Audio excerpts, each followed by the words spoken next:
अस्सलाम वालेकुम जी, मेरा नाम डॉक्टर आमिर है और मैं as a consultant paediatrician DHQ hospital Bahawalnagar में अपनी खदमात सर अंजाम दे रहा हूँ। आज की मेरी वीडियो बनाने का मकसद आप लोगों से इम्पोर्टेंट टिप्स डिस्कस करने हैं कि जो हमें हेल्प आउट करेंगी to tackle a short case.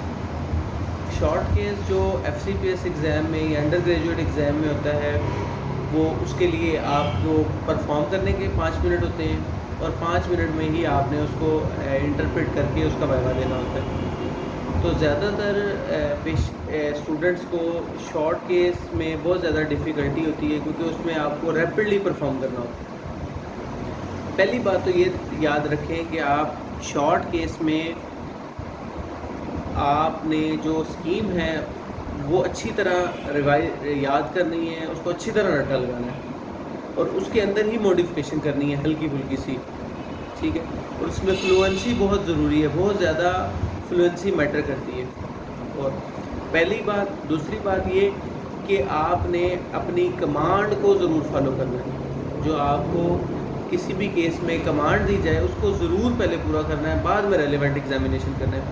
For example, अगर एक पोली आर्टिकुलर GIA का केस है और आपको उसमें कमांड मिल गई है कि do the general physical and relevant, तो डायरेक्ट आपने लोकोमोटर पे नहीं आना, पहले अपने जनरल फिजिकल की कमांड को पूरा करना है। पहले कमांड को पूरा करना है, फिर रेलेवेंट एग्जामिनेशन में आना है। अगर आपको जॉइंट स्वेलिंग मिल गई, फिर रेलेवेंट एग्जामिनेशन में आना है। अगर आप रैपिडली जंप मारेंगे अपने टारगेट की तरफ, तो एग्जामिनर के जहन में आ जाएगा या तो इसने केस देखा है या इसने सही प्रैक्टिस नहीं की। तो सबसे इम्पोर्टेंट बात ये है कि आपने अपनी कमांड को पूरा करना है। तीसरी बात ये है कि पॉजिटिव फाइंडिंग को फर्स्ट डिस्क्राइब करना है। First describe the positive finding, कि जो आपको उस पेशेंट में पॉजिटिव फाइंडिंग मिले उसको डिस्क्राइब करना है आपने। तीसरे नंबर पे ये है कि जो चीज़ आपने नहीं देखी उसके बारे में आपने ये नहीं कहना कि जी मैंने देखा है या हो सकता है। जो आपने किया है वो आपने बताना है। जो आपसे मिस हो गया उसके बारे में सॉरी कर लेना है, ठीक है। और चौथी बात ये है कि वाइवा जो है शॉर्ट केस में बहुत ही शॉर्ट रह जाता है। सारा काम तो इसका ये आपकी मेथड और आपकी स्कीम और उसकी इंटरप्रिटेशन और फिर उसी के बारे में थोड़ी सी जस्टिफिकेशन दी जाती है।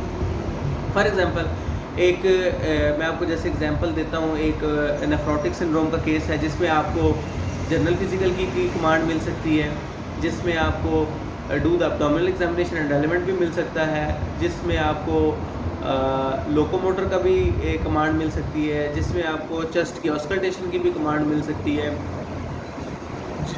और डिफरेंट किस्म की कमांड दे देते हैं। बाज़ एग्जामिनर ऐसे होते हैं टफ़ किस्म के जो कि कैंडिडेट को डिट्रैक करने के लिए या उसको अच्छी तरह असेस करने के लिए इस तरह की कमांड दे देते हैं।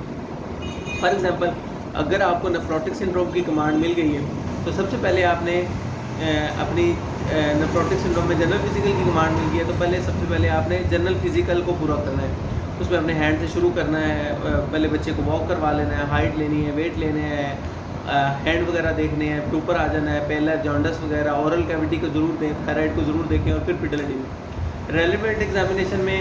और ब्लड प्रेशर, बाद दफ़ा ये होता है कि आप ब्लड प्रेशर के लिए कफ खोल रहे होते हैं तो वो एग्जामिनर कहते हैं बस इट्स ओके, लेकिन जो चीज़ें आपने नहीं की आपके जहन में है उसको ऑफ़र ज़रूर करें ताकि एग्जामिनर को पता लग जाए कि इसने ये करना है। फिर आप रेलेवेंट की तरफ आएँ। रेलेवेंट में क्या आता है जी, एब्डोमिनल एग्जामिनेशन आता है, चेस्ट की ऑस्कल्टेशन आती हैं और पेशेंट की जेनिटेलिया देखने होते हैं आपने, ठीक है। और आपने फिर इसको डिस्क्राइब बड़े एफिशिएंटली और फ्लुएंट तरीके से करना है कि sir I have seen A 5-year-old child who is quite interactive, cooperative, pink in the room, and there is no obvious respiratory distress. My patient is anthropometry is normal for his age, but I would like to plot on a centile chart. इसको ऐसे भी कहा जा सकता है, इसको ऐसे भी कहा जा सकता है एंथ्रोपोमेट्री में हाइट इतनी है, वेट इतना है, but I would like to plot on a centile chart. My patient is obviously having the periorbital puffiness and pedal or sacral edema, but not jaundice, cyanose clubbed, no thyroid swelling, macro and micronutrient deficiency.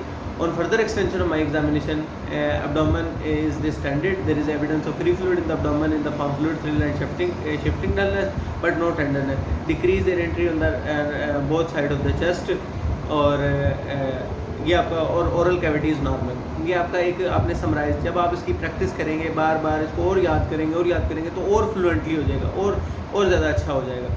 अच्छा, और दूसरा एक case है, हम consider कर लेते हैं जी CLD का।